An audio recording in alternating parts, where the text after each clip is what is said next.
Angeles. For all the stuff you care about, I'm Kevin Pereira. It's good to see you. Oh, I fell for Kevin Pereira. Right, as you should. All women should bow before Kevin Pereira. This name right here. It was there. I'm Candace Bailey. Chewing gum.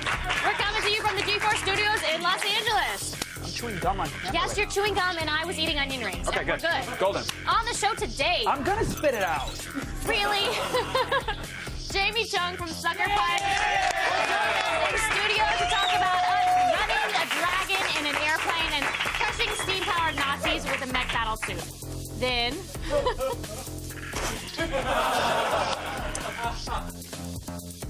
Morgan. Now I got a trash can in my hands. Now I don't know what I'm doing. Morgan Webb heads to CTIA in Florida to listen to the never-before-seen future of mobile technology, including new tablets and a 3D phone from LG. Well, that all sounds awesome. Guess what? There's more. Dr. Gore is here for an all-new weekend edition of DV Doomsday. He's going to unwrap he is. Stag Night, Love and Other Drugs, and Dirty Movie.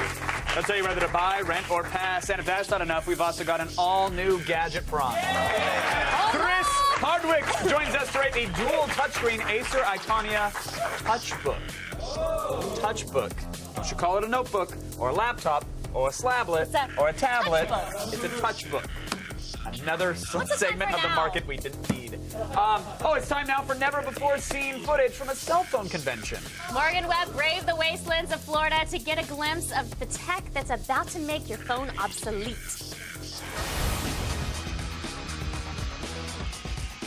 I am here at CTIA 2011 to check out all of the latest and greatest smartphones that you will be carrying this year and next. I already found my new phone. Behold!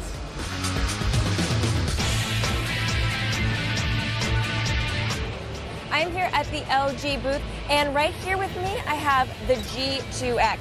Now, a lot of the features are going to be pretty standard in the next generation of smartphones that we're going to be seeing. It has the Tegra 2 processor, and it actually has some GeForce technology in it that is the same technology that was used in the first Xbox. So it really is going to have some great gaming capability. It will also have business functionality because it has multitasking, but something that I think is pretty awesome, you can see right here, it has HDMI out.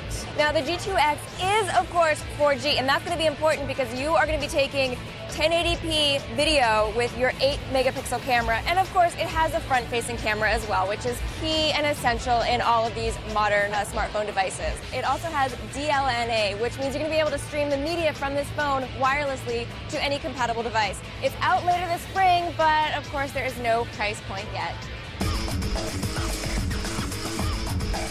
This is the Samsung Galaxy Tab. It runs Android 3.0 or Honeycomb, which is the operating system that's specific for tablets. And it has a dual-core processor, so you're going to be able to use all of that multitasking functionality.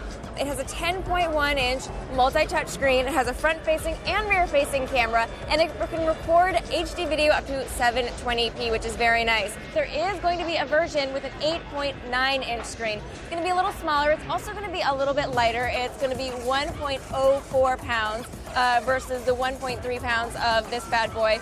And that is also going to be a little bit cheaper for you as well. It's going to be $469 for the 16 gig and $569 for the 32 gig. So if you need something a little smaller, just wait a little bit because there's no release date yet. All right, I have something else from LG here. Now, this is something special because this is actually the first 4G 3D phone. It is called the Optimus 3D. It's the first 3D phone that you're going to get in the US. Now, of course, if you have a 3D phone, the last thing you want to do is whip out glasses every time you want to check it out. So it actually has parallax barrier technology, which means that you don't need glasses at all to see it in 3D. We also have a 3D camera on the back, and you're going to be able to take 3D video in 720p, and you can upload that directly to YouTube 3D, or you can also output the 720p 3D straight to your 3D television. All right, guys, so I know you're all dying to start your 3D telephone experience, but unfortunately, there is no release date or no price, but you know that we will let you know as soon as there is. Well, that is it for CTIA 2011. We saw a lot of great smartphones, and hopefully we were able to satisfy your cell phone craving for just a little while. Just a little while. Okay, bye.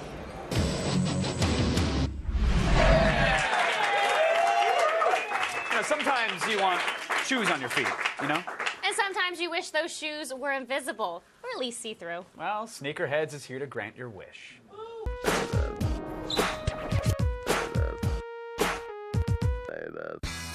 Hey, do you smell that? Yeah, you do. Sunblock, bikinis, pools. You know what that is. It's spring break. But don't get caught in a pair of sandals. Check out these latest kicks. First up, time to whip out your lightsaber. The Holy Trilogy's resident bad guy, the Emperor, is getting his own pair of sneaks. As part of the continuing awesomeness that is their Star Wars line, Adidas has just released the ZX 8000 Emperor sneakers. Made of black suede and mesh, these kicks are lined with brown leather and have the Dark Lord's mug pressed into the shoe's tongue. But the coolest details are the neon blue highlights that adorn the shoe in classic Force Lightning fashion. And guess what? They've got glow-in-the-dark soles. Perfect for anybody looking to take down a Jedi. Give in to the dark side and snag a pair of these Sith Lord sneakers over at shoeu.com for $180.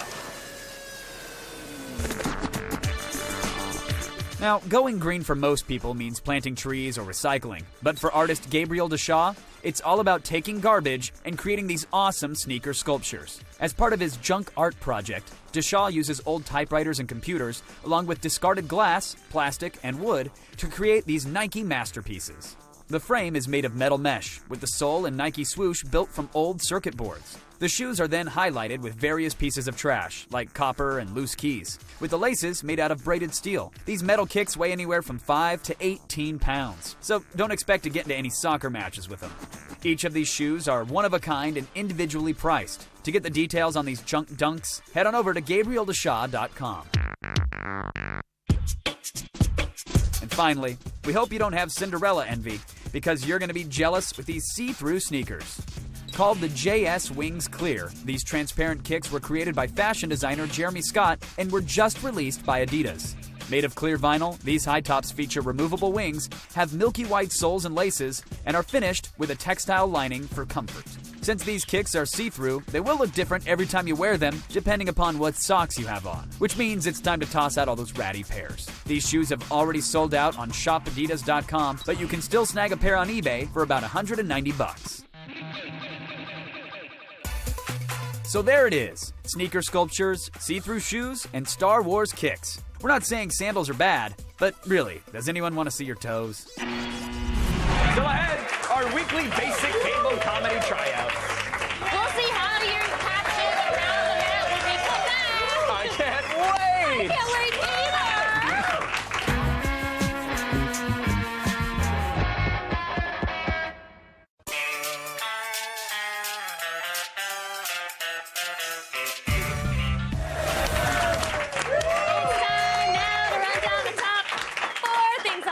We are going around the net.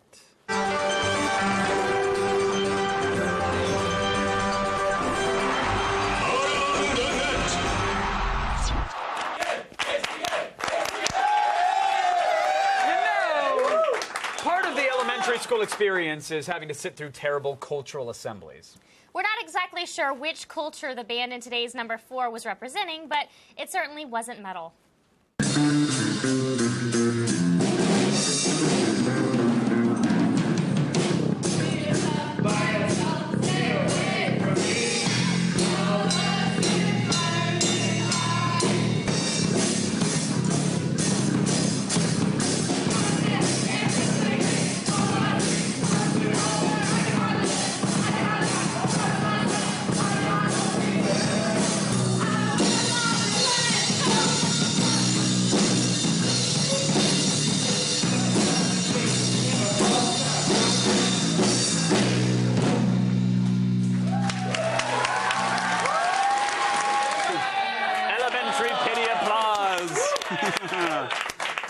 Their parents will never be proud of them.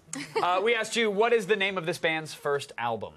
And at D. Tepis said, Metal Mouth braces are a bitch. Teen angst! And at number 3 is a new video for R. Kelly's anthem to Soaring, I Believe I Can Fly. Don't worry, this isn't the water sports remix. No. This is an athletic feat that succumbs to gravity. I believe I can fly. I believe I can touch the sky. I think about it every night and day. Spread my wings and fly away. I believe I can soar. That's not. Necks don't bend like that. We asked you guys, what's the name of the team he plays for? And that Zach said, the Atlanta Hawkins.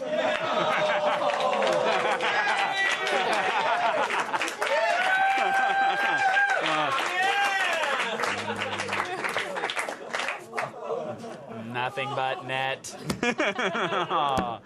That's it for that one.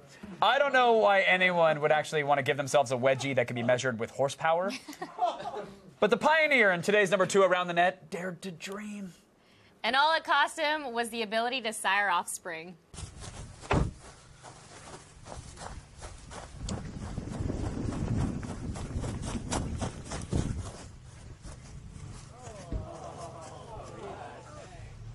This is how they should have done it in high school. This is the ultimate wedgie. Hey! Let's see a wedgie! Whoa! Oh, yeah.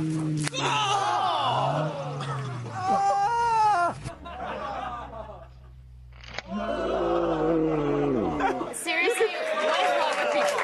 What is right with people? What is wrong with You people? can sell tickets to that, and I would watch. We asked you what emergency procedure did he undergo at the hospital. And at David C. Budoin said he underwent a scrotoplasty.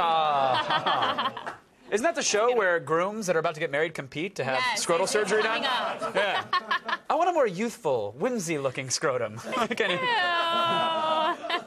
Just use some Botox. Take the wrinkles out. I mean, you can do that, right? Shave a few years Well, off. probably if you actually have one. I mean, Yeah. not for you since you have a micropeen.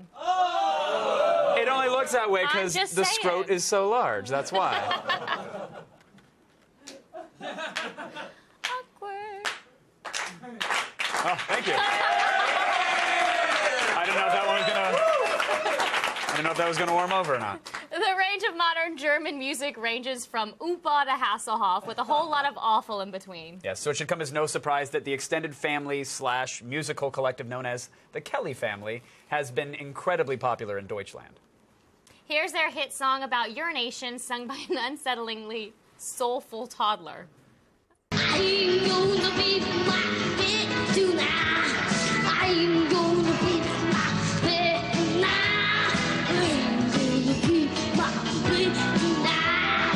Ain't gonna be my bed tonight. Ain't gonna be my bed tonight. Ain't gonna be my bed tonight. Ain't gonna be me. I'm gonna be me. Ain't gonna be my bed tonight. Yeah! Did you notice that there's like an 80-year-old guy singing with them? I I ain't did. gonna pee I did. my bed tonight. Ain't gonna pee my bed tonight. But I'll probably on the mattress.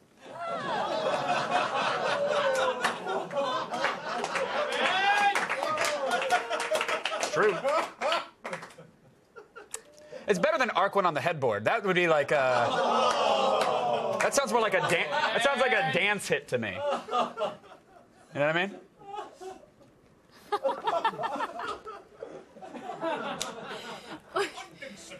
What? It is unacceptable. I wonder how much of that will actually make it. We asked you to the air. guys. Or that'll just be a kitten graphic, and then it'll cut to We asked you guys. about the pit bull getting in a jar of mayonnaise. Ew. We asked you guys what was their follow-up single. Shinderu said, "Poop, there it is." That was pretty good. Dirty today, Kevin. That was good. You're dirty. Oh, that happens. You're To get your dirty. daily viral fix and to check out all the viral videos we have to offer, go to g4tv.com/aroundthenet. Now, as you know, the gasoline wars are almost upon us. Peak oil has come and gone. The era of Mad Max, probably a couple days away. But there's one way you can be sure to beat the Martyr Blues. Oh, what? The computer was powering down. Hold on. Beep, beep, beep, beep, beep, beep, beep, beep, beep. Try again. The Marauder Yay! Blues. In a car that rejects our hellish future, the all-electric Nissan Leaf. You ever go camping and have to wipe your ass with a leaf? Well, I'm gonna wipe the asses of everyone on the streets of LA in my own leaf. Vroom, vroom. It's an electric car. It doesn't make noise, so, you know. Everything's pretty basic, except this is the most unique thing. Their shifter is this little knob. To go forward, you just knock the shifter back, and to go in reverse, you knock the shifter forward. That might sound a little backwards to some people, but if you think about it, like I play inverted on my Xbox, it makes a lot of sense. Once you're in drive, you just popping the wheel back one more time, it puts you into eco. The pedals just became a bit harder to push, so it's forcing me to drive smarter, thereby saving energy, saving battery power, and saving the environment more. My car's way cooler. Any smartphone can download the Nissan Leaf app. You can check the status of the charge. You can turn the charger on and off, find charging stations that are near your car. You can also use the app to turn on either the heater or the air conditioning remotely. It'll do everything except just drive it for you. The biggest concern about driving an electric vehicle is where can I charge my car so I have enough power to get where I need to go. Right on your map, I'll bring up all the closest charging stations, or if there's a Nissan dealership, you can go there and charge your car up for free. Obviously, you need to know how to charge your car, so they've given you actually 3 ways to charge it. Now, level 1 is anything you can find in your home. Level 2 is 240 volts. That's the charger that you can have installed in your garage. You can find it out in public places. There isn't a level 3 available in most major cities yet, but when it is, this will be able to charge your car in 30 minutes. This might look like the engine, it's not. It is the power electronics, and even though I've been driving this car for a while, I can still touch it. Underneath is the actual motor, and it's 80 kilowatts, which equates to about 110, 120 horsepower, which is not bad when your horse is running electricity and not gas. All right, let's see what's under the car, shall we? Literally, this entire thing is the battery. Now, it holds 24 kilowatt hours of energy. That's in 48 modules that apparently look like MacBook Pros, but this is what gets you 100 miles on a charge. And all the weight of this car is literally right here, dead center, which gives you a really smooth ride. I'm gonna get out from underneath this car. So while gasoline is almost $4 a gallon, electricity, $2.50 for 24 kilowatt hours. That price difference is ridiculous. All right, well, we're getting all clean and cozy. The nice thing that Nissan did is that obviously it has everything that comes standard in vehicles. It's got nav, it's got your Sirius radio plugged in here, and it all looks really fantastic. It's clean looking, it's sexy, and guess what? You now have a clean car. Even though there aren't a ton of charging stations right now, that should be changing in the next 6 months or so. In the meantime, you can always just make some new friends if you need to. Hey, can I charge my car at your house? Sure. Awesome.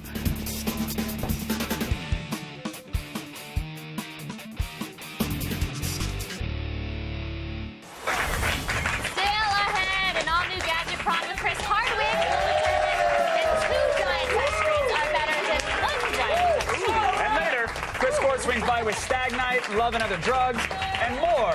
It's an all-new weekend edition of DV Tuesday. Stick around. You love that all-new weekend edition of DV Tuesday. I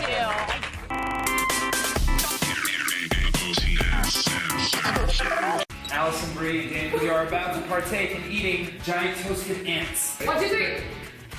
Oh, actually, kind of delightful. Very hummusy. All the news you need to know. Feed. Hey guys, I'm Kristen Adams. It's Friday, March 25th, and here are your top stories. Attention, Saudi princes! British designer Stuart Hughes has created the most expensive iPad in the world. This magical and revolutionary device features a gold back, a diamond-encrusted Apple logo, and a frame comprised of T-Rex bones and ammonite rocks that are more than 75 million years old. The price tag is a whopping $8 million, which is a lot of money. This is the most, my story is so interrupted, I love it. That's a lot of money, right, to spend on something that will be obsolete in no more than a year's time. The saddest part is at least this iPad's in stock. You know, good luck finding an iPad 2 right now. The big screen adaptation of Katsuhiro Otomo's Akira is looking for its cast, and the studio is confident the film is gonna rock. Deadline is reporting that studio heads at Warner Brothers are psyched about the current draft of the script and have sent it out to potential leads. To play Tetsuo, they're looking at Andrew Garfield, James McAvoy, and Robert Pattinson. Come on, he's dreamy. For Kaneda, the studio is considering Garrett Hedlund, Michael Fassbender, Chris Pine, and Justin Timberlake, and Joaquin Phoenix. I like to say Joaquin Phoenix. Production is scheduled to start this summer with a 2013 release. And finally, do you wish you could eat brunch without some 20-something at the next table whining about Arcade Fire selling out? I do. Local search site Yelp feels your pain. They've added a hipster category to its list of ambiance options. Labeling as a venue as hipster would allegedly designate restaurants and bars that cater to the too cool to care crowd. Food blog Eater.com has already found several hangouts in Brooklyn, surprise, and Portland that have been labeled accordingly. Is this an overreaction or a valuable service? Depends on your tolerance of skinny jeans and plaid shirts. Which actually, I'm like half hipster today. I should be quiet. I got skinny jeans on. Okay. Anyways, if you guys want to donate money to Japan for tsunami relief efforts, I want you to visit facebook.com/Project Love for Japan. You can get one of these fabulous t-shirts there, and 100% of the proceeds go to tsunami relief efforts. So I'm Kristen Adams, and you guys have just been fed. Now over to Kevin. Thank you, Kristen Adams. I don't know if I can donate. I did just hear about an $8 million iPad with dinosaur bones in it, so go donate, jerks. Break out the rechargeable lithium-ion batteries because it's Gadgetron time.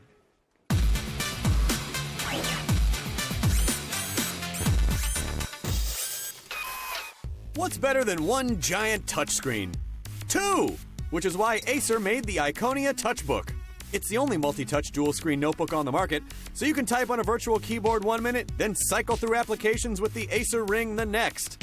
Powered by an Intel Core i5 processor and 4 gigs of RAM, this laptop is ready for anything your hands can throw at it, starting at $1,600.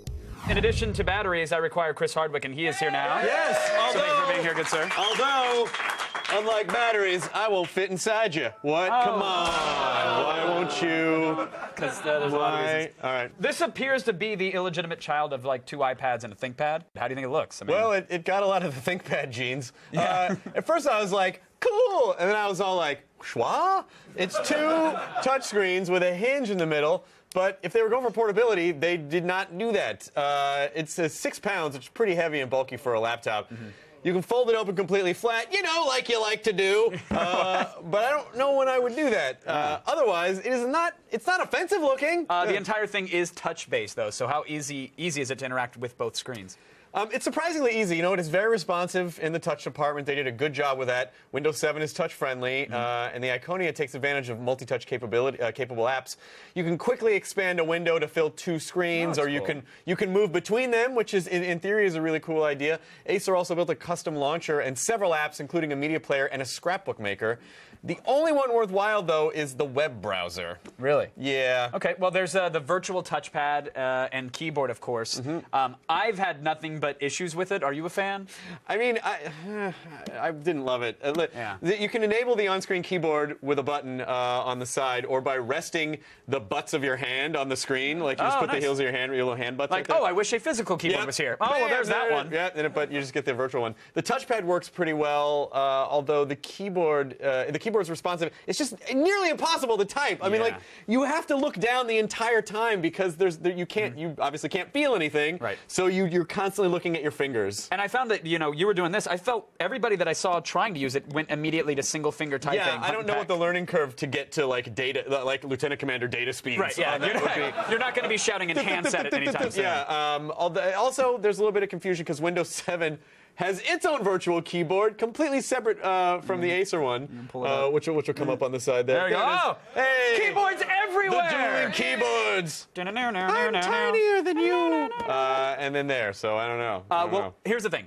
what kind of apps could you run on this thing that would actually justify it, make it worth buying? Great. So not texty ones so much, but video editor like Avid or Photoshop, where you can actually spread everything out over 2 screens and poke a lot of stuff. The productivity benchmarks were actually good, so that means that things like video editors and Photoshop and Microsoft Office should all run pretty smoothly. All right, what about games? Well, if you can get past the fact that there's no physical WASD. Oh, yeah, no movement keys for first-person shooters. You could theoretically play games on it. There's a whole lot of theory going on in this laptop. Yeah, the idea of it. Unfortunately, gaming just isn't really its strong suit. It wouldn't even run our benchmarks because of the integrated graphics, so it's probably not going to run the latest and greatest games at max res. Handled StarCraft at the lowest settings. All right, here's the thing. 1,600 bones. Could be as much as $2,000 depending upon the configuration. Right. I want to like it. What are we rating it? 2, are you mad? Oh my God, 2 out of 5. That's Please all don't right. be mad at me. It's not a bad computer if you can find a use for it. People are confused at how to react. I know. That's right. They make good stuff. We've liked a lot of other stuff they've done, so I just kind of felt like this didn't work quite the way I they agree, wanted it to. and I think to that point, for the concept of, if this thing had 2 touchscreens, I don't think you could make it much better than this, really, if it's running Windows. Right. This is sort of it. Yeah. Maybe it's proof that this concept isn't something we need right now. Yeah, exactly. It's, you know, what happens is like touchscreens get popular and people are like, let's put them everywhere. Right, exactly. You know, and then we did things like this happen. We're like, okay, let's reserve them for the right things. There you have it. All right, thank you, Chris Hardwick, as always. Thank you. A pleasure, good sir. Kevin That is it Ferrer. for today's Gadget Run, but now it's time for the feed with Chris Hardwick. That's right. You're doing the news? Yeah, I'm going to do the news. Okay, I'm sorry. Here's your only story on Wednesday, March 30th. Web Soup returns with hard-hitting investigations into internet memes, as well as segments like This Week in Fail, Things You Can't Unsee, and Pussy Stampede. What kind of stampede was that? A stampede of pussy. Fantastic. Celebrate the new season of Web Soup on Wednesday at 8 p.m. and at g4tv.com/websoup. Hit the showers, buddy. Okie dokie, artichoke. Stick around. Jamie Chung will be here to... Be a cat on the B9. Good game. Hit the showers. No contact was made, I swear to God.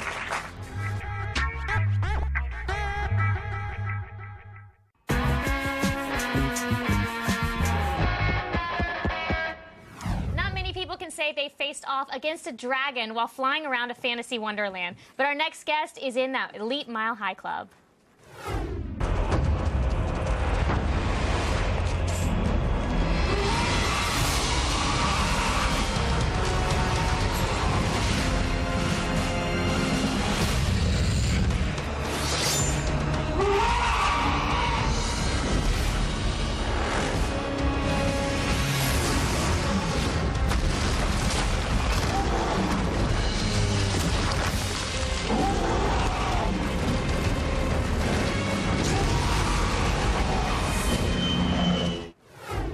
Joining me now, Jamie Chung.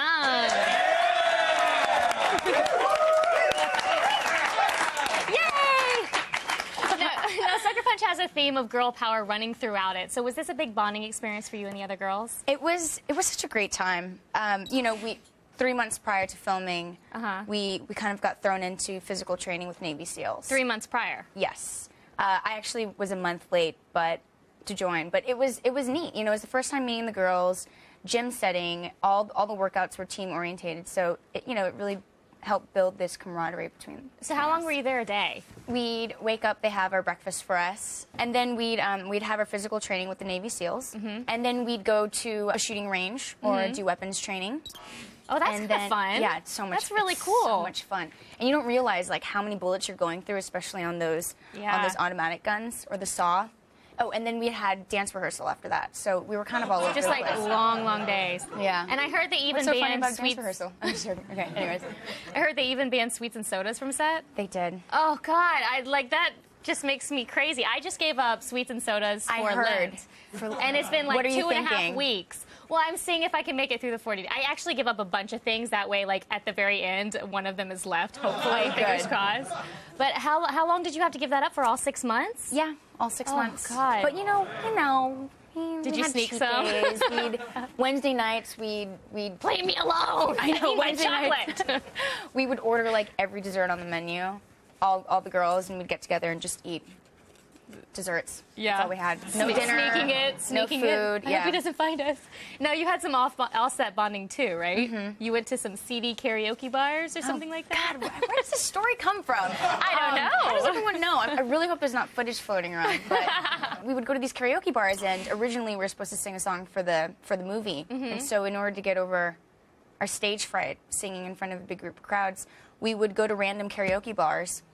And at one karaoke bar, we would sing like Waterfalls by TLC. TLC. Or, I mean, we song. practically like cleared the room. We were like, get off the stage. I'm sure a bunch of hot girls up on stage together, you couldn't clear the room. It was pretty bad. Now, some of the action in this film is like a video game brought to life. So are you a big gamer? I am kind of obsessed with video games on my iPhone. Angry Birds. Angry Birds. Oregon Trail. Yeah. Kind of a throwback. I love it. It's like, oh no, little Timmy's taken away by an eagle. Like, what are you going to do? It's great. Well, thank you so much for joining us. Thanks for having me. Sucker Punch opens in theaters and IMAX today. Now back to Kevin. Coming up, an all-new weekend edition of DV Tuesday with Chris Gore. He's reviewing Stag Night, Love and Other Drugs, and Dirty Movie. It's the perfect horror movie fest.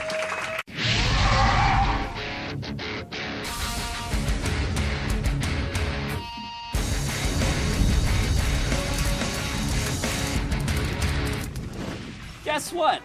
You just pulled up a chair at Jeremy's Dragon Table, the most badass thing in the history of things, because all we do here is talk about dragons. Tonight's topic is dragons. Just how soft is their soft spot? The girl with the dragon tattoo? Soft spots. I have any soft spots on you, Jeremy. Oh my God, you are like the hottest thing. All right. Okay, all right. Let's focus on the question at hand. We're talking about dragons. Okay, can I jump in here? You just did, Carol. Are you referring to the unscaled underbelly of dragons? Of course. Well, if they're anything like the common salamander... Oh, dragons are nothing like salamanders, you idiot. Excuse me, I have a doctorate in zoology from Oregon State. Oh, yeah? Well, I've been DMing since AD&D, and I can tell you right now that no dragon worth his treasure hoard has a soft spot. Yeah, what about this one? Brent? Hey, guys. He's all soft spot, but he's not a dragon. Yes, I am. I'm Sir Claw the Terrible, destroyer of Hot Pockets. Come on. You guys always pick on me when I come here. You make it so easy, Brent. Jeremy! What, babe? I have a soft spot for you. Do you want me to show it to you? Okay, all right, panel. Thanks for being here. I gotta go. We'll talk about this some other time. Probably not. We didn't Whatever. answer the question at all. Like, yeah, figure it out for yourself, nerds. You ever wash that thing? It would damage the stitching.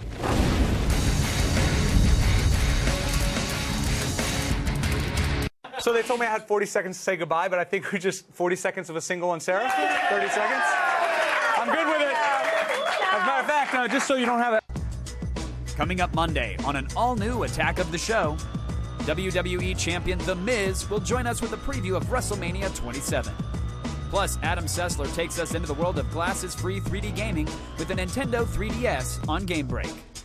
And find out how to stream internet media to your console, phone, and iPad with the Play On app in WebTools.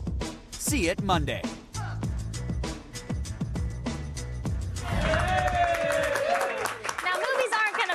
Or pass themselves. It's time for an all-new weekend edition of DV Tuesday.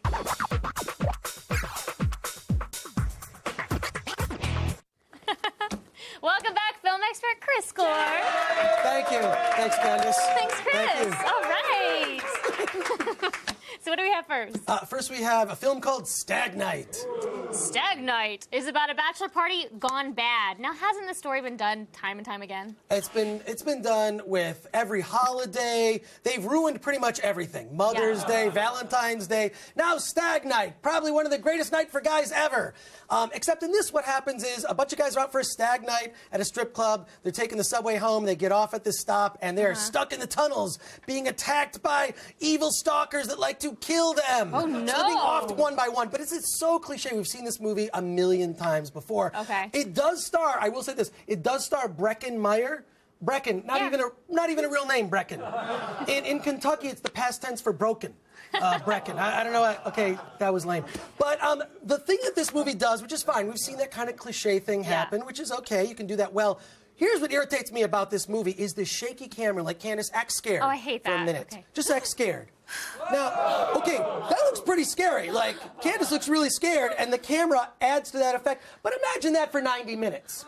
90 minutes of this shaky camera. Imagine me doing DV Doomsday, the rest of DV Doomsday, with a shaky cam for another 2 minutes. You'd be sick. You'd be sick. Yeah, it's I'm already sick of that. the entire movie is this shaky camera. Guys, it's just a cheap gag, and it doesn't work. Say no more. I will not go see it. What's Yeah. the bottom line? Oh, you can guess this one. Yeah, I figured. Pass, yeah. Good to know. Sorry to tell you. All right, what else do we have to check out? Next, we have Love and Other Drugs. Ooh, I saw this. Romantic comedies are usually not AOTS friendly. What does Love and Other Drugs have to offer? Well, first I should point out that this is the romantic comedy where Jake Gyllenhaal hooks up with a woman. So you need to know that right off the bat. Way different. Yeah, so it's definitely different. And you know, it takes place, he's a prescription drug salesman selling his wares to doctors, and he's selling Viagra. And meets Anne Hathaway. And she looks pretty good in the movie, I gotta be honest. He meets Anne Hathaway, and she has Parkinson's. So already you're thinking, tragedy. Downer. Yeah, kind of a downer. Definitely It's actually a downer. a good movie, though. Some might say that. Okay, Some might say that. Do we get a glimpse into what Anne Hathaway will bring to the Catwoman role in The Dark Knight Rises? I'll tell you, The Dark Knight is definitely going to rise, and you get 2 glimpses. She doesn't just get naked in like one scene; she's naked in another All scene. through it. Jake Gyllenhaal's brother catches Get her. him, girl. They're videotaping themselves with a Pixel Vision camera. Hey, there's a booby. I mean, she does some freaky stuff. I gotta say, she does some freaky stuff. I don't remember what the plot of this was, but I remember all of her scenes where she has no clothes on. Okay, so bottom line? Bottom line is, look, I'm not a fan of this type of romantic comedy, Okay. but To each his own. Anne Hathaway getting a little taste of Catwoman. Showing the boobies? Yeah, it was great. For that, it's a rent. Okay. For that, it's a rent. So it's a rent. All right, what's our next DVD? The next DVD is National Lampoon's Dirty Movie. Dirty Movie is really a collection of skits acting out well-known filthy jokes. Now, do they go too far with these raunchy jokes? Yes, and that's sort of the appeal of the movie. I mean, first of all, I'm sitting here, it's a bunch of people, they're either acting out a sketch or they're actually telling bad, dirty jokes. Oh, there's more boobs. And, well, yeah. And the thing is, like, it's got Mario Cantone, Christopher Maloney, who you will not recognize from, he's in one of those SVU shows. And then Robert Klein.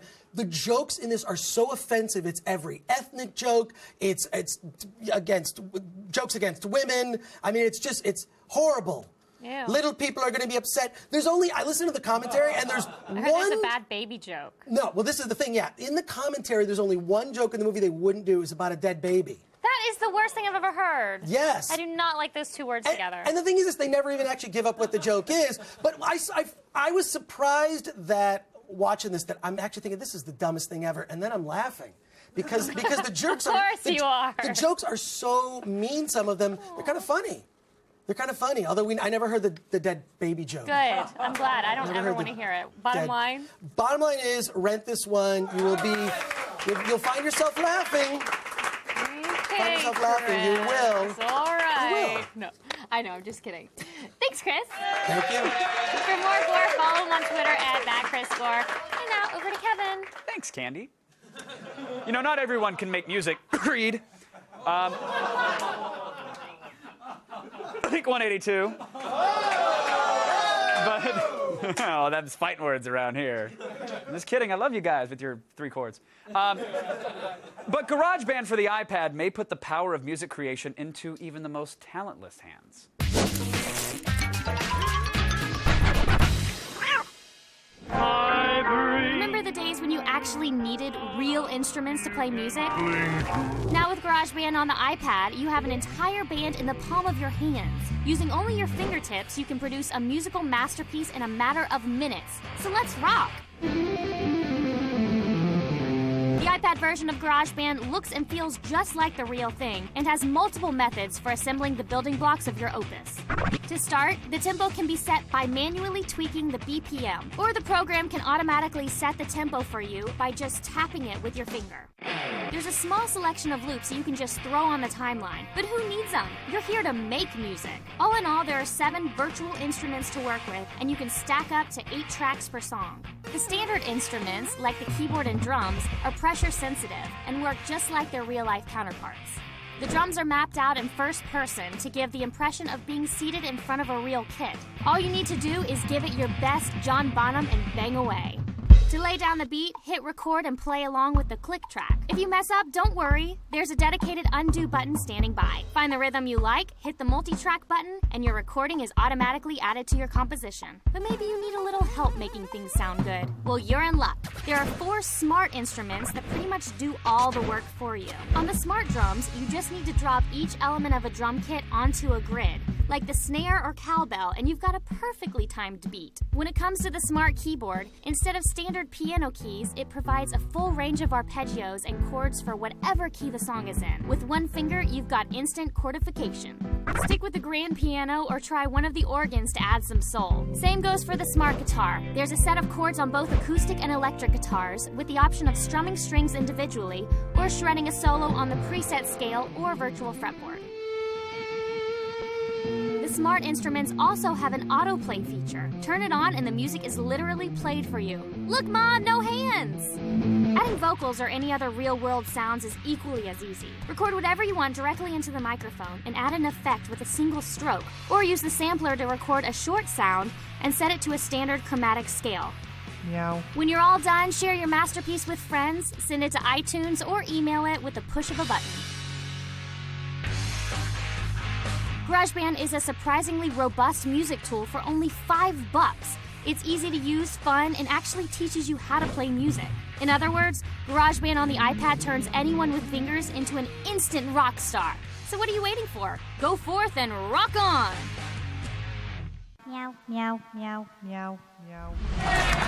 Today's Epic Mail comes to us from the bonus footage of a 2010 documentary about minor league baseball called Playing for Peanuts. Look, chances are you've never seen it, and that's probably for the same reasons you don't go to minor league baseball games, but here it is. That's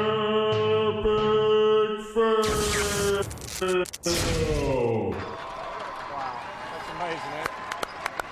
Come on, come on, come on, come on, come on, come on. Oh, shoot. Oh. And that right there is why I don't jump out of planes. Look, on the plus side, the skydiver didn't have to watch the baseball game.